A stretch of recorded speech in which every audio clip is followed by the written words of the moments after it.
Let's dive into Coinbase stuff. So, David, I'm going to throw it right back to you. This is a very similar story, just SEC fighting lending platforms. So, what's the latest there?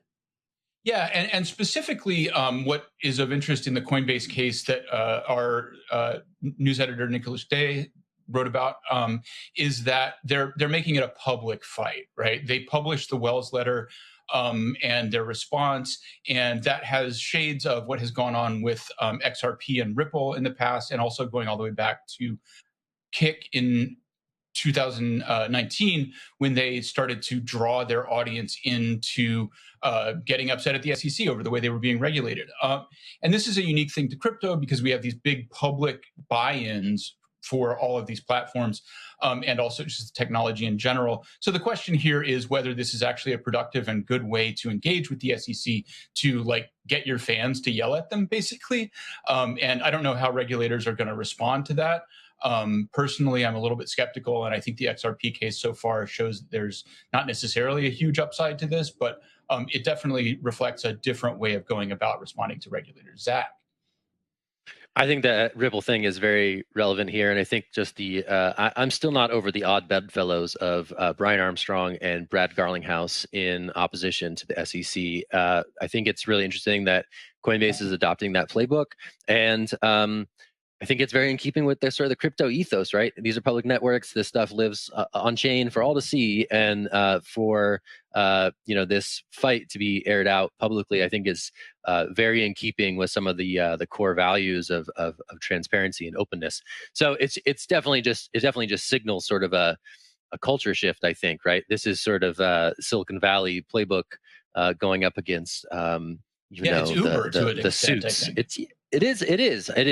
It's interesting. And I think to date, I think Coinbase, with a few exceptions, has been pretty keen to court regulatory blessing before going ahead and doing stuff. So it's not like Uber in that respect, which I think was really that sort of move fast and break things approach to municipal livery standards and stuff like that.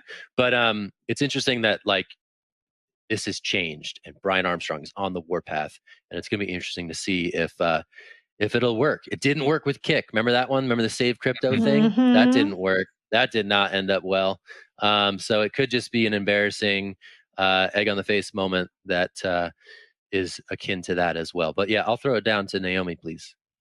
Yeah, so I mean, it's interesting when you had Brian Brooks earlier on the show saying we should not be protected from 4% interest, but then you have Jeremy Allaire of Circle saying, actually, we presume this is a security and we registered as such. I mean, it's very interesting, these different paths that different companies are taking. I think that even if Coinbase is forced to register the thing as a security, I mean, all it's going to do is kick out smaller competition. You are going to have the Circles and the Coinbases of the world who are going to be able to navigate these waters and go through all the payments and regulatory compliance that's necessary. But a lot of the smaller places, they're going to have more trouble. It's going to be a lot more costly for them, or they might be decentralized to a certain degree, and they just won't be able to get those resources. And obviously we've talked about decentralization as being this spectrum. It may be someone who's kind of spearheading a project, but not necessarily getting a whole bunch of money that they can raise as a singular entity working on something. The government might consider that centralized enough to go after them, but they might not actually be centralized enough to raise funds to actually go through with regulatory compliance or have any actual entity that they could register. So it really does put a lot of the different lending platforms out there at a disadvantage. So I do hope that Coinbase, on behalf of the industry, is able to succeed in their battle with the SEC. And it's interesting because Circle has always taken that approach. I remember, I think it was 2019 during the Libra hearings, Jeremy Allaire kind of talking about how, well, maybe we should have custodians. Maybe we should have people taking care of this crypto in this space. And it's sort of a lot of these bigger players alluding to the fact that maybe they should be lent on as these custodians. And I mean, it's a very I really don't like that sort of regulatory environment where you have people testifying and say, you need to have custodians. Also, we'd be great at it. So I'm just kind of skeptical of that sort of stuff. Jeremy Allaire, yeah, we're a security. To their credit, they haven't actually drilled home that point. They haven't been like, this is a security, everyone should be in compliance. So it'll be interesting to see what happens if Coinbase does fight this and where, Circle will stand on something like that. But Jen, I saw your hand go up, so I'll throw it down to you.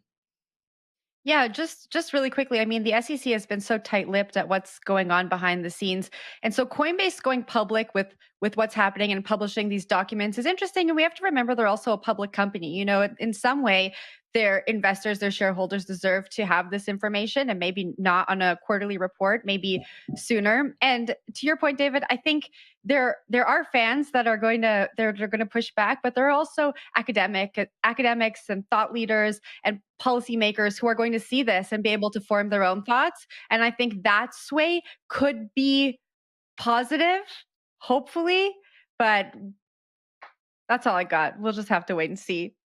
Very, very quickly, one thing about Naomi, since you mentioned USDC, it's worth pointing out that their regulated yield product is only available to large and I think accredited investors. So that is another serious difference to the way this might work if it was regulated.